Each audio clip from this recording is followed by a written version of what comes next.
Moby Dick. Or The Whale by Herman Melville.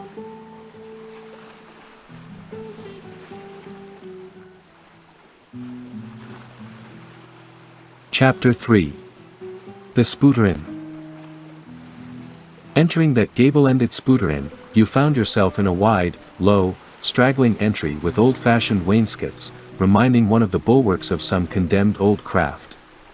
On one side hung a very large oil painting so thoroughly besmoked, and every way defaced, that in the unequal crosslights by which you viewed it, it was only by diligent study and a series of systematic visits to it, and careful inquiry of the neighbors, that you could any way arrive at an understanding of its purpose.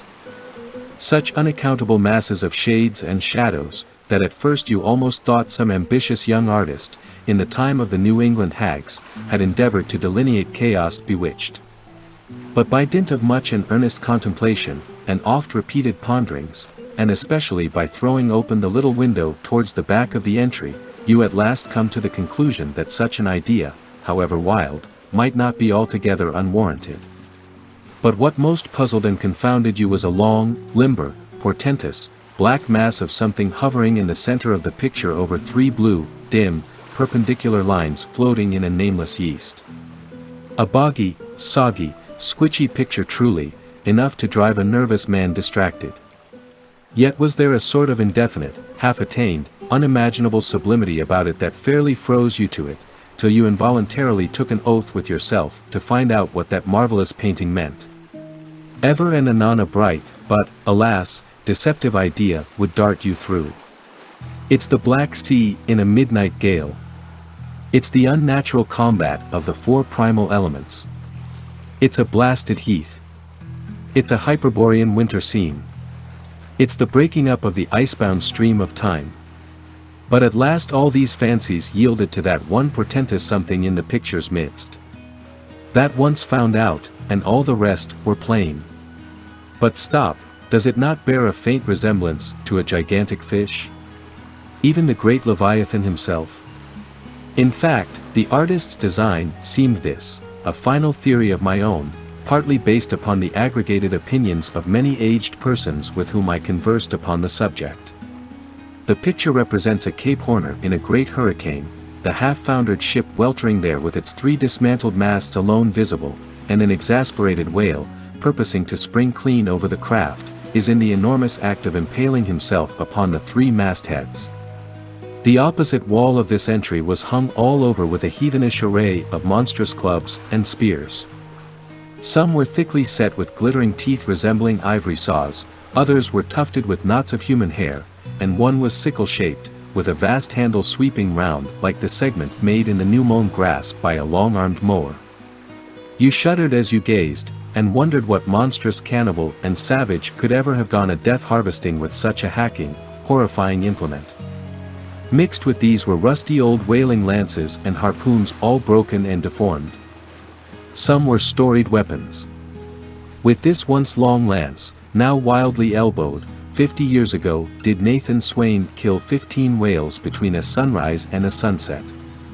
And that harpoon, so like a corkscrew now, was flung in Javan seas, and run away with by a whale, years afterward slain off the Cape of Blanco. The original iron entered nigh the tail, and, like a restless needle sojourning in the body of a man, traveled full 40 feet, and at last was found embedded in the hump. Crossing this dusky entry, and on through yon low-arched way, cut through what in old times must have been a great central chimney with fireplaces all round, you enter the public room.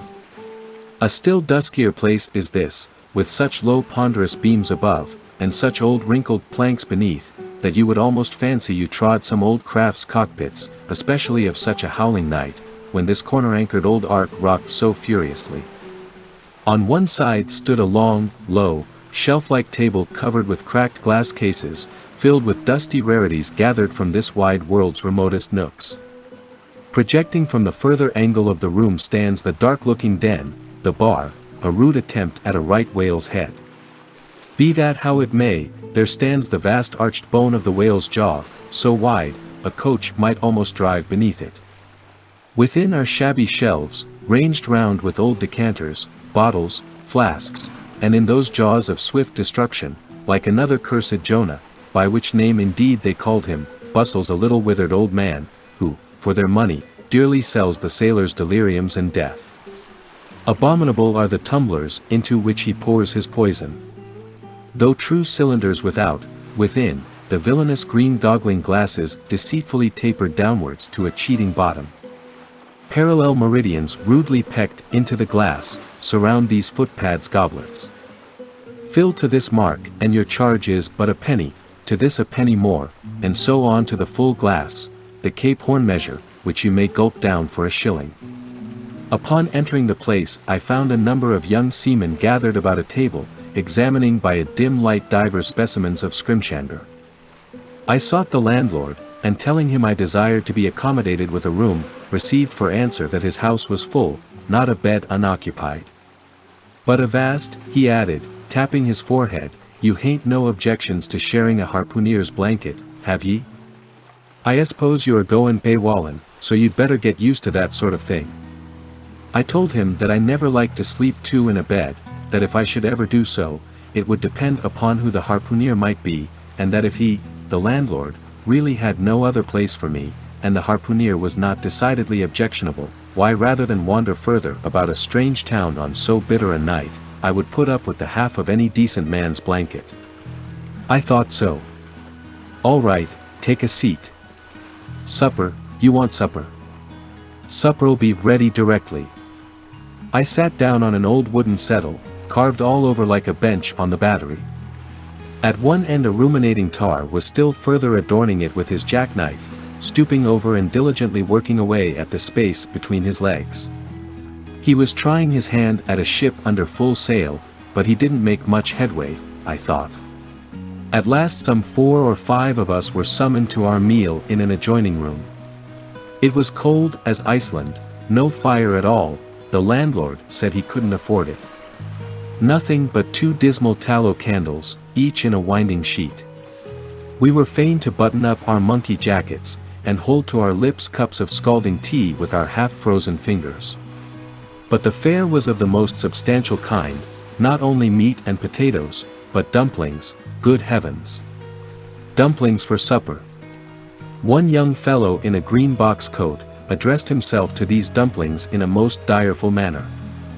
My boy, said the landlord, you'll have the nightmare to a dead sartainty.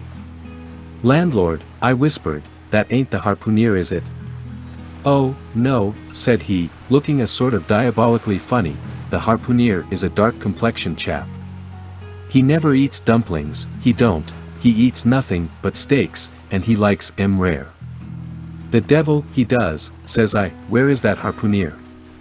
Is he here? He'll be here afore long, was the answer. I could not help it, but I began to feel suspicious of this dark-complexioned harpooneer. At any rate, I made up my mind that if it so turned out that we should sleep together, he must undress and get into bed before I did. Supper over, the company went back to the bar-room, when, knowing not what else to do with myself, I resolved to spend the rest of the evening as a looker-on. Presently a rioting noise was heard without. Starting up, the landlord cried, that's the Grampus's crew. I see her reported in the offing this morning, a 3 years' voyage, and a full ship. Hurrah, boys, now we'll have the latest news from the Fijis. A tramping of sea boots was heard in the entry, the door was flung open, and in rolled a wild set of mariners enough. Enveloped in their shaggy watch coats, and with their heads muffled in woolen comforters, all bedarned and ragged, and their beards stiff with icicles, they seemed an eruption of bears from Labrador. They had just landed from their boat, and this was the first house they entered. No wonder, then, that they made a straight wake for the whale's mouth, the bar, when the wrinkled little old Jonah, their officiating, soon poured them out brimmers all round. One complained of a bad cold in his head, upon which Jonah mixed him a pitch-like potion of gin and molasses, which he swore was a sovereign cure for all colds and catarrhs whatsoever, never mind of how long-standing, or whether caught off the coast of Labrador, or on the weather side of an ice island. The liquor soon mounted into their heads, as it generally does even with the errantest topers newly landed from sea, and they began capering about most obstreperously. I observed, however, that one of them held somewhat aloof, and though he seemed desirous not to spoil the hilarity of his shipmates by his own sober face, yet upon the whole he refrained from making as much noise as the rest. This man interested me at once, and since the sea gods had ordained that he should soon become my shipmate, though but a sleeping partner one, so far as this narrative is concerned, I will here venture upon a little description of him. He stood full 6 feet in height, with noble shoulders, and a chest like a cofferdam. I have seldom seen such brawn in a man. His face was deeply brown and burnt, making his white teeth dazzling by the contrast, while in the deep shadows of his eyes floated some reminiscences that did not seem to give him much joy. His voice at once announced that he was a southerner, and from his fine stature, I thought he must be one of those tall mountaineers from the Alleghanian Ridge in Virginia. When the revelry of his companions had mounted to its height, this man slipped away unobserved, and I saw no more of him till he became my comrade on the sea. In a few minutes, however, he was missed by his shipmates, and being, it seems, for some reason a huge favorite with them, they raised a cry of "Bulkington! Bulkington! Where's Bulkington?" and darted out of the house in pursuit of him. It was now about 9 o'clock, and the room seeming almost supernaturally quiet after these orgies, I began to congratulate myself upon a little plan that had occurred to me just previous to the entrance of the seamen. No man prefers to sleep two in a bed. In fact, you would a good deal rather not sleep with your own brother. I don't know how it is, but people like to be private when they are sleeping. And when it comes to sleeping with an unknown stranger, in a strange inn, in a strange town, and that stranger a harpooner, then your objections indefinitely multiply. Nor was there any earthly reason why I as a sailor should sleep two in a bed, more than anybody else, for sailors no more sleep two in a bed at sea, than bachelor kings do ashore. To be sure they all sleep together in one apartment, but you have your own hammock, and cover yourself with your own blanket, and sleep in your own skin. The more I pondered over this harpooner, the more I abominated the thought of sleeping with him. It was fair to presume that being a harpooner, his linen or woolen, as the case might be, would not be of the tiddiest, certainly none of the finest. I began to twitch all over.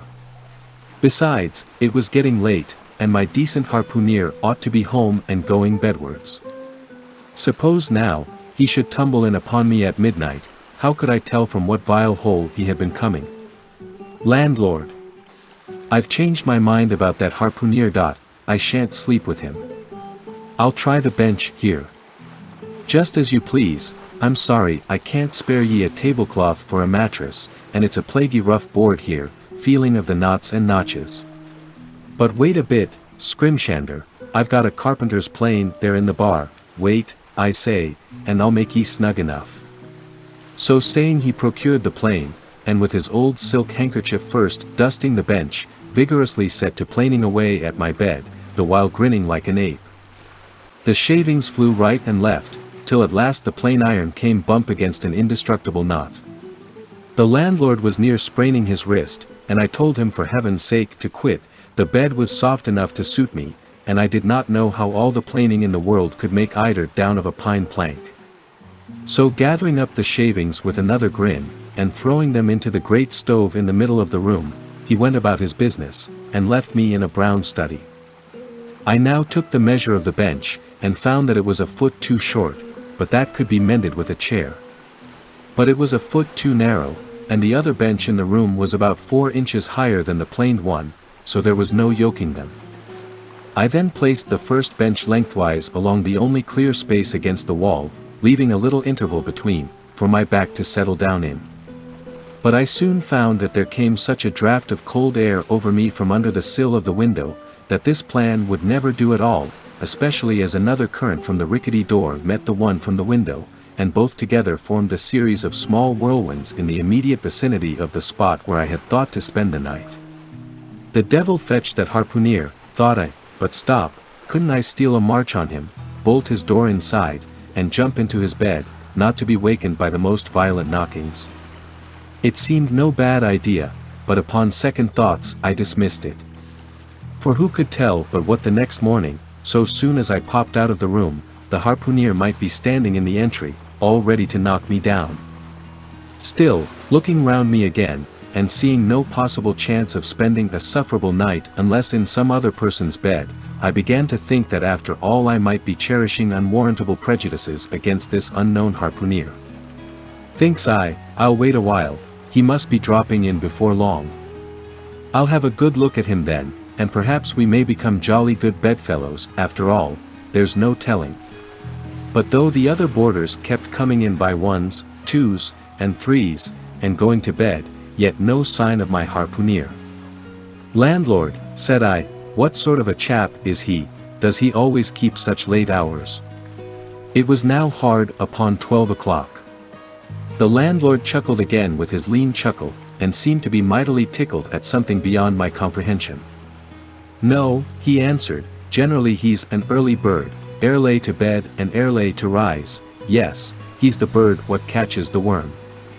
But tonight he went out a-peddling, you see, and I don't see what on earth keeps him so late, unless, maybe, he can't sell his head." "Can't sell his head? What sort of a bamboozling story is this you are telling me?" getting into a towering rage. "Do you pretend to say, landlord, that this harpooner is actually engaged this blessed Saturday night, or rather Sunday morning, in peddling his head around this town?" "That's precisely it," said the landlord, "and I told him he couldn't sell it here, the market's overstocked." "With what?" shouted I. "With heads, to be sure, ain't there too many heads in the world?" "I tell you what it is, landlord," said I quite calmly, "you'd better stop spinning that yarn to me, I'm not green." "Maybe not," taking out a stick and whittling a toothpick, "but I rather guess you'll be done brown if that air harpooner hears you a-slanderin' his head." "I'll break it for him," said I, now flying into a passion again at this unaccountable farrago of the landlord's. "It's broke already," said he. "Broke?" said I, "broke, do you mean?" "Sartain, and that's the very reason he can't sell it, I guess."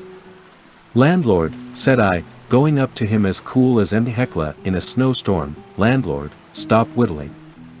You and I must understand one another, and that too without delay. I come to your house and want a bed, you tell me you can only give me half a one, that the other half belongs to a certain harpooner. And about this harpooner, whom I have not yet seen, you persist in telling me the most mystifying and exasperating stories, tending to beget in me an uncomfortable feeling towards the man whom you design for my bedfellow, a sort of connection, landlord, which is an intimate and confidential one in the highest degree. I now demand of you to speak out and tell me who and what this harpooner is, and whether I shall be in all respects safe to spend the night with him. And in the first place, you will be so good as to unsay that story about selling his head, which if true I take to be good evidence that this harpooner is stark mad, and I've no idea of sleeping with a madman, and you, sir, you I mean, landlord, you, sir, by trying to induce me to do so knowingly, would thereby render yourself liable to a criminal prosecution." "Wall," said the landlord, fetching a long breath, "that's a pretty long sarmon for a chap that rips a little now and then. But be easy, this here harpooner I have been tellin' you of has just arrived from the South Seas, where he bought up a lot of bombed New Zealand heads, great curios, you know, and he's sold all on but one, and that one he's trying to sell tonight, 'cause tomorrow's Sunday, and it would not do to be sellin' human heads about the streets when folks is goin' to churches. He wanted to, last Sunday, but I stopped him just as he was goin' out of the door with 4 heads strung on a string, for all the earth like a string of Aeneans." This account cleared up the otherwise unaccountable mystery, and showed that the landlord, after all, had had no idea of fooling me, but at the same time what could I think of a harpooner who stayed out of a Saturday night clean into the holy Sabbath, engaged in such a cannibal business as selling the heads of dead idolaters? "Depend upon it, landlord, that harpooner is a dangerous man. He pays reg'lar," was the rejoinder. "But come, it's getting dreadful late, you had better be turning flukes, it's a nice bed, Sal and me slept in that air bed the night we were spliced. There's plenty of room for 2 to kick about in that bed, it's an almighty big bed that. Why, afore we give it up, Sal used to put our Sam and little Johnny in the foot of it. But I got a dreaming and sprawling about one night, and somehow, Sam got pitched on the floor, and came near breaking his arm. Arter that, Sal said it wouldn't do. "Come along here, I'll give ye a glim in a jiffy," and so saying he lighted a candle and held it towards me, offering to lead the way. But I stood irresolute, when looking at a clock in the corner, he exclaimed, It's Sunday, you won't see that harpooner tonight, he's come to anchor somewhere. Come along then, do come, won't ye come?" I considered the matter a moment, and then upstairs we went, and I was ushered into a small room, cold as a clam, and furnished, sure enough, with a prodigious bed, almost big enough indeed for any 4 harpooneers to sleep abreast. "There," said the landlord, placing the candle on a crazy old sea chest that did double duty as a wash-stand and center table, "there, make yourself comfortable now, and good night to ye." I turned round from eyeing the bed, but he had disappeared. Folding back the counterpane, I stooped over the bed. Though none of the most elegant, it yet stood the scrutiny tolerably well. I then glanced round the room, and besides the bedstead and center table, could see no other furniture belonging to the place, but a rude shelf, the 4 walls, and a papered fireboard representing a man striking a whale.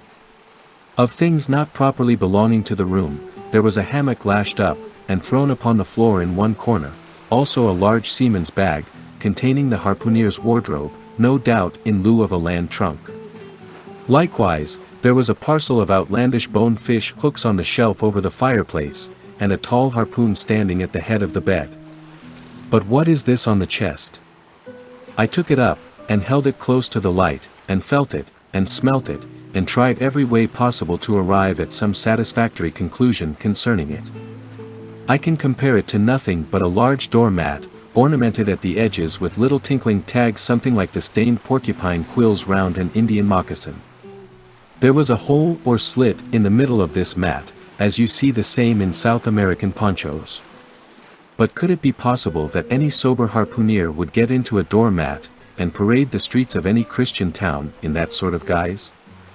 I put it on, to try it, and it weighed me down like a hamper, being uncommonly shaggy and thick, and I thought a little damp, as though this mysterious harpooner had been wearing it of a rainy day. I went up in it to a bit of glass stuck against the wall, and I never saw such a sight in my life. I tore myself out of it in such a hurry that I gave myself a kink in the neck. I sat down on the side of the bed, and commenced thinking about this head-peddling harpooner, and his doormat. After thinking some time on the bedside, I got up and took off my monkey jacket, and then stood in the middle of the room thinking. I then took off my coat, and thought a little more in my shirt sleeves.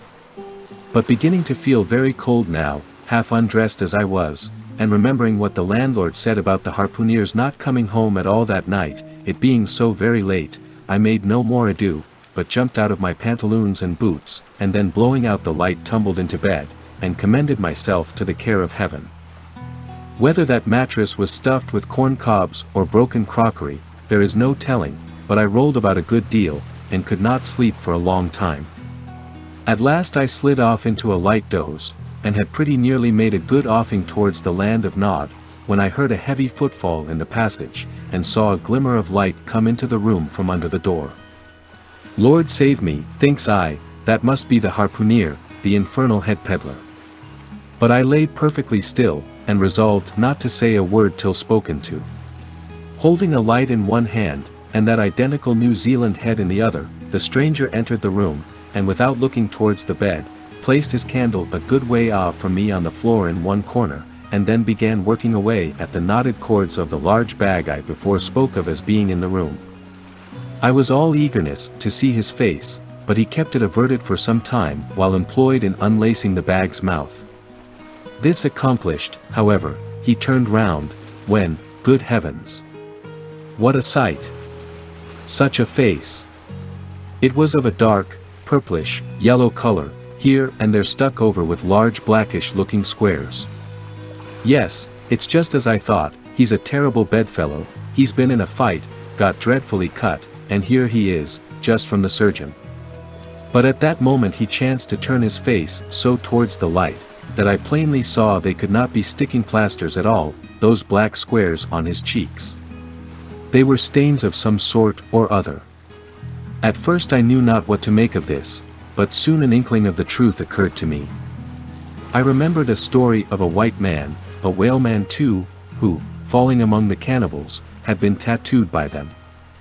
I concluded that this harpooner, in the course of his distant voyages, must have met with a similar adventure. And what is it, thought I, after all? It's only his outside. A man can be honest in any sort of skin.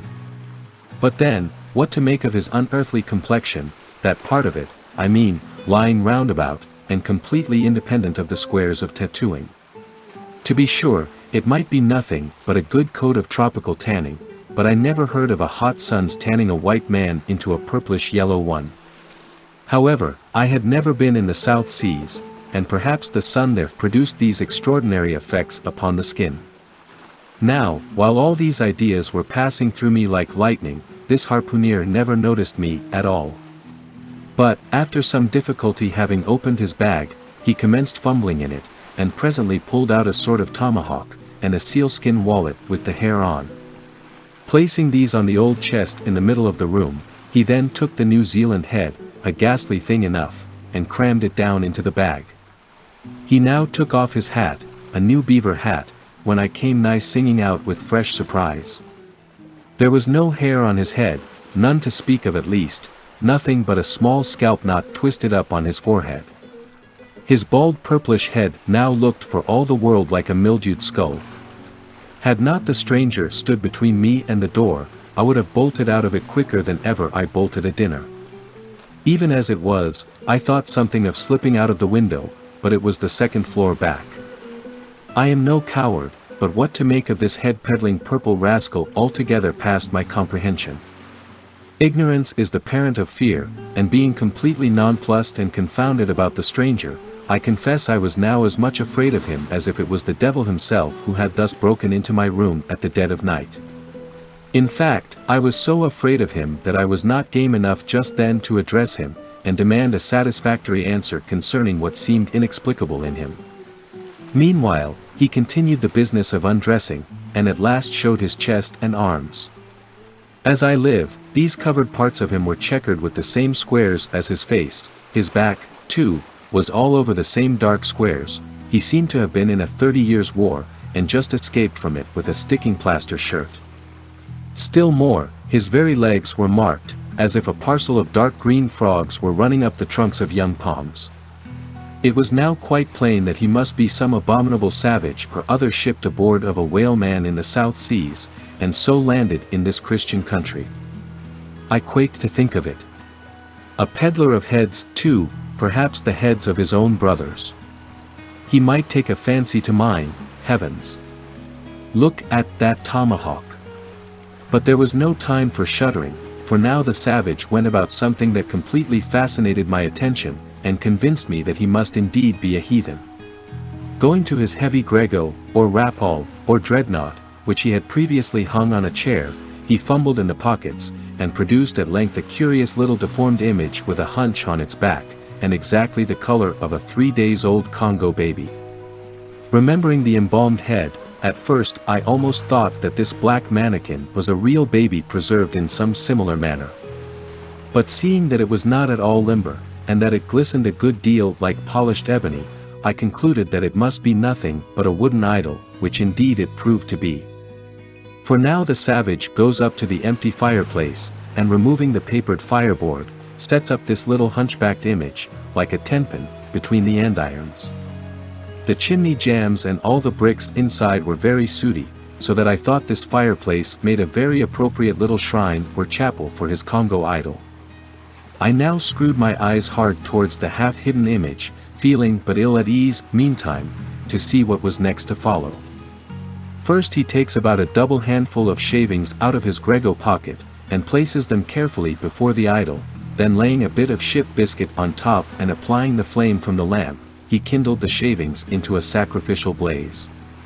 Presently, after many hasty snatches into the fire, and still hastier withdrawals of his fingers, whereby he seemed to be scorching them badly, he at last succeeded in drawing out the biscuit, then blowing off the heat and ashes a little, he made a polite offer of it to the little negro. But the little devil did not seem to fancy such dry sort of fare at all. He never moved his lips. All these strange antics were accompanied by still stranger guttural noises from the devotee, who seemed to be praying in a sing-song or else singing some pagan psalmody or other, during which his face twitched about in the most unnatural manner. At last extinguishing the fire, he took the idol up very unceremoniously, and bagged it again in his grego pocket as carelessly as if he were a sportsman bagging a dead woodcock.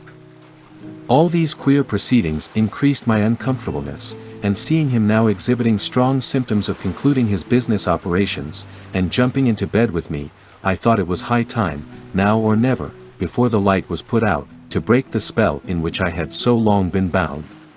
But the interval I spent in deliberating what to say, was a fatal one. Taking up his tomahawk from the table, he examined the head of it for an instant, and then holding it to the light, with his mouth at the handle, he puffed out great clouds of tobacco smoke.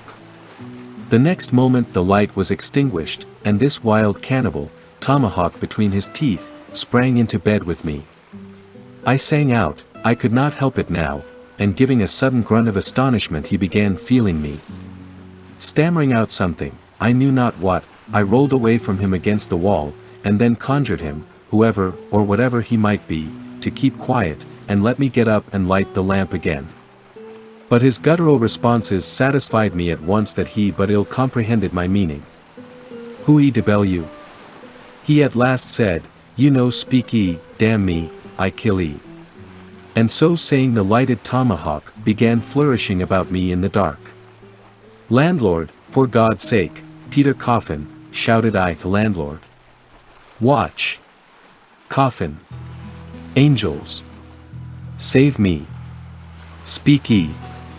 Tell ye me who ye be, or damn me, I kill ye, again growled the cannibal, while his horrid flourishings of the tomahawk scattered the hot tobacco ashes about me till I thought my linen would get on fire. But thank heaven, at that moment the landlord came into the room light in hand, and leaping from the bed I ran up to him. Don't be afraid now, said he, grinning again, Queequeg here wouldn't harm a hair of your head. Stop your grinning, shouted I, and why didn't you tell me that that infernal harpooner was a cannibal? I thought ye knowed it, didn't I tell ye, he was a peddlin', heads around town, but turn flukes again and go to sleep. Queequeg, look here, you sabby me, I sabby, you this man sleep you sabby. Me sabby plenty, grunted Queequeg, puffing away at his pipe and sitting up in bed. You get tea in, he added, motioning to me with his tomahawk, and throwing the clothes to one side. He really did this in not only a civil but a really kind and charitable way. I stood looking at him a moment. For all his tattooings, he was on the whole a clean, comely-looking cannibal. What's all this fuss I have been making about, thought I to myself, the man's a human being just as I am, he has just as much reason to fear me, as I have to be afraid of him. Better sleep with a sober cannibal than a drunken Christian. Landlord, said I, tell him to stash his tomahawk there, or pipe, or whatever you call it, tell him to stop smoking, in short, and I will turn in with him. But I don't fancy having a man smoking in bed with me. It's dangerous. Besides, I ain't insured. This being told to Queequeg, he at once complied, and again politely motioned me to get into bed, rolling over to one side as much as to say, I won't touch a leg of ye. Good night, landlord, said I, you may go.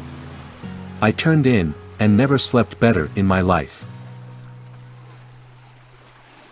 Thank you for watching. We hope to see you again for more of Moby Dick.